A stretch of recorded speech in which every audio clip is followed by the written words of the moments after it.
من الشیطان الرجیم بسم اللہ الرحمن الرحیم اللہم صلی علی سیدنا محمد وعلی آل سیدنا محمد وبارک وسلم صلی علیہ۔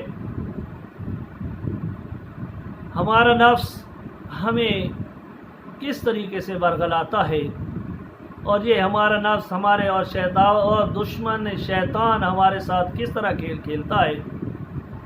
ہر عقل مند کے لیے ضروری ہے کہ وہ بھوکا رہ کر شہوت کا کلا کما کرے، اس لیے کہ بھوک اس دشمن نفس کے لیے قہر ہے۔ شیطان کا یہ وسیلہ ظفر ہے، یہی خواہشات اور کھانا پینا ہے۔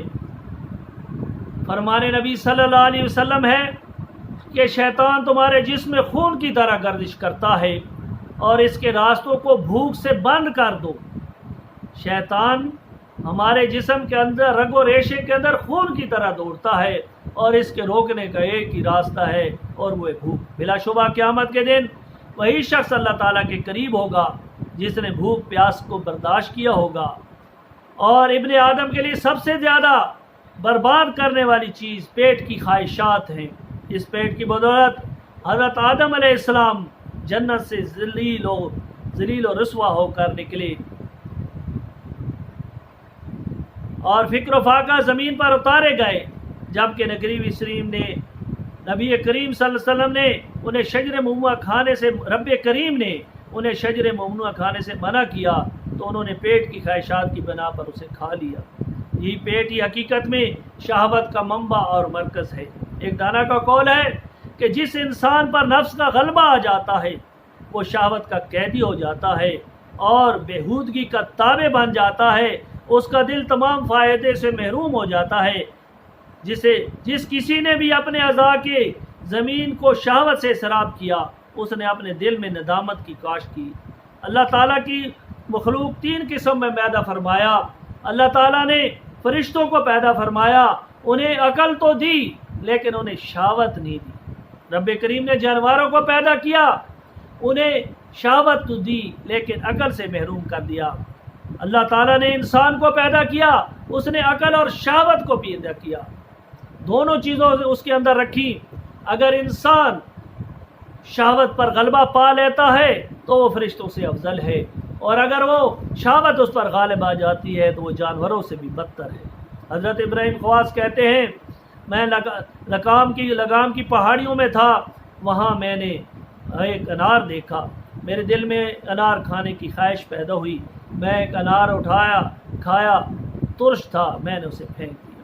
چند قدم گیا، جا کر دیکھتا ہوں کہ ایک زمین پر پڑا ہے، اس پر بھیڑیں چمٹی ہوئی ہیں، میں اسے سلام کیا، اس نے شخص نے میرا نام لے کر وعلیکم السلام ابراہیم بن خواص۔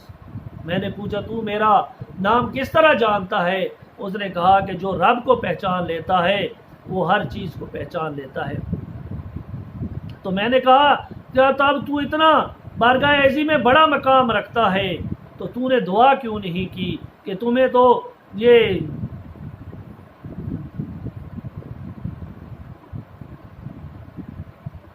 چمٹی ہوئی ہیں تمہارے ساتھ، یہ تم سے دور کیوں نہیں ہو جاتی؟ اس نے کہا میں جانتا ہوں کہ تمہارا بھی اللہ کے ہاں بڑا مقام ہے، تو نے یہ دعا کیوں نہیں کی کہ اللہ تعالیٰ تجھے انار کھانے کی خواہش سے باز رکھتا؟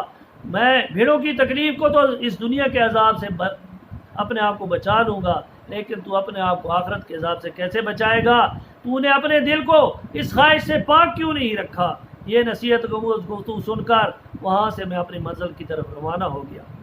شہوت بادشاہوں کو فقیر اور صبر فقیروں کو بادشاہ بنا دیتی ہے۔ حضرت یوسف علیہ السلام نے صبر کیا تو اللہ تعالیٰ نے انہیں مصر کی بادشاہت عطا کی، اور زلیخا نے صبر نہ کیا تو وہ بصارت سے محروم ایک گڑیا ہو گئی، اور وہ اپنے آپ جو اس کی جوانی اور ہر چیز اپنا کھو بیٹھی۔ جو صبر کرتا ہے اس کا پھل ملتا ہے، اور جو صبر نہیں کرتا وہ ذلیل و خوار ہو جاتا ہے۔ حضرت ابو الحسن رازوی کہتے ہیں، میں نے اپنے والد کے انتقال کے بعد 2 سال بعد دیکھا کہ میرے باپ کے جسم پر 2 زخمیوں کا لباس ہے۔ میں نے پوچھا کہ ایسا کیوں ہے؟ میرے والد فرماتے ہیں میرے نفس مجھے جہنم میں لے گیا کہ اس کے دھوکے میں کبھی نہ آنا۔ میں نے ان 4 دشمنوں میں گھرا ہوا ہوں، میری بدبختی اور کثرت گناہ کی وجہ سے وہ مجھ پر غالب آ گئے۔ شیطان، نفس، دنیا اور خواہشات، ان سے کیسے رہائی مل سکتی ہے؟ یہ چاروں میرے جانی دشمن ہیں۔ میں دیکھتا ہوں کہ خود بینی اور شہوت کی ظلمت میں میرے دل کی خواہشات اپنی طرف بلاتی رہتی ہیں۔ حضرت حاتم اسم رضی اللہ رحمۃ اللہ علیہ کا قول ہے کہ نفس میرا استبر ہے، علم میرا ہتھیار ہے، نا امیدی میرا گناہ ہے، شیطان میرا دشمن ہے اور میں نفس کے ساتھ فریب کرنے والا ہوں۔ ایک عارف باللہ کا قول ہے جہاد کی 3 قسمیں ہیں۔ کفار کے ساتھ جہاد جو ظاہری جہاد فرمان الہی ہے، اللہ کی راہ میں لڑیں۔ سورۃ مائدہ آیت نمبر 54 میں ہے اللہ کی راہ میں لڑیں گے۔ نمبر 2، جھوٹے لوگوں کے ساتھ علم اور دلائل سے جہاد فرمان الہی ہے، سورۃ النحل کی آیت نمبر 125 میں ہے، اور ان سے اس طریقہ پر بحث کرو جو سب سے بہتر ہو۔ نمبر 3، برائیوں کی طرف لے جانے والے سرکش نفس سے جہاد فرمان الہی ہے، سورۃ عنکبوت کے اندر ہے، اور جنہوں نے ہماری راہ میں کوشش کی ضرور ہم انہیں اپنے راستہ دکھا دیں گے۔ حضور کریم صلی اللہ علیہ وسلم کا ارشاد علی شان نفس کے ساتھ جہاد بہترین جہاد ہے۔ صحابہ کرام جب جہاد سے واپس آئے تو آتے ہوئے کہتے ہیں ہم جہاد اصغر سے جہاد اکبر کی طرف لوٹ آئے ہیں۔ صحابہ نے نفس، شیطان، خواہشات، جہاد کو کفر کے ساتھ جہاد کرنے کے لیے اکبر عظیم کہا ہے کہ نفس سے جہاد ہمیشہ جاری رہتا ہے اور کفار کے ساتھ جہاد کبھی کبھی ہوتا ہے۔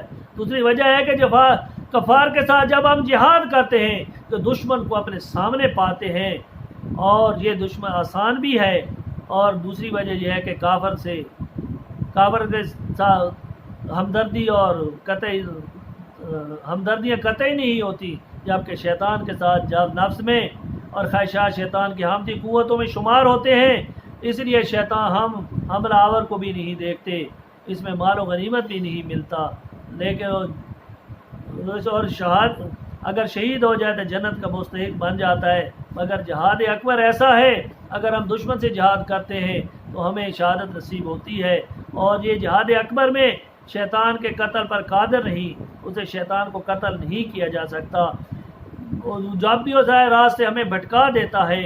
اس لیے کہا گیا ہے کہ جنگ کے دن جس کا گھوڑا بھاگ پڑے وہ کافر کے ہاتھ آ جاتا ہے، مگر جس کا ایمان بھاگ جائے وہ غضب الہی میں پھنس جاتا ہے، اور جو کافر کے ہاتھ میں پھنس جاتا ہے اس کے ہاتھوں پر پاؤں میں ہاتھ کڑیاں اور بیڑیاں پر ڈال دی جاتی ہیں، اسے بھوکا پیاسا اور ننگا نہیں کیا جاتا، مگر غضب الہی کا مستحق ہو جاتا ہے، اس کا منہ کالا کیا جاتا ہے، اس کے مشے کس کر زنجیریں ڈال دی جاتی ہیں، اس کے پیروں میں آگ کی بیڑیاں ڈالی جاتی ہیں، اس کا کھانا پینا اور لباس جہنم کی آگ سے تیار کیا جاتا ہے۔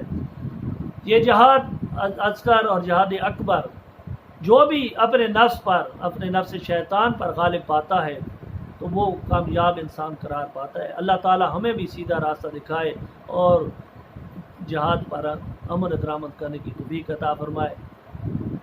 اگر آپ کو یہ باتیں پسند آئی ہوں تو آپ یوٹیوب پر جا کر حاجی محمد یونس سبسکرائب کریں، اور اگر آپ کو کوئی روحانی مسئلہ ہے، اور اگر آپ کو جادو، جنات یا کوئی اور چیز کا مسئلہ ہے تو آپ واٹس ایپ میرا ہے، نمبر ہے 306 0306 63 51 641، آپ مجھ سے رابطہ کریں اور کوشش کریں کہ صبح 10 سے 12 بجے تک مجھ سے رابطہ کریں تاکہ میں آپ کی کوئی نہ کوئی رہنمائی کر سکوں۔ وآخر دعوانا الحمدللہ رب العالمین۔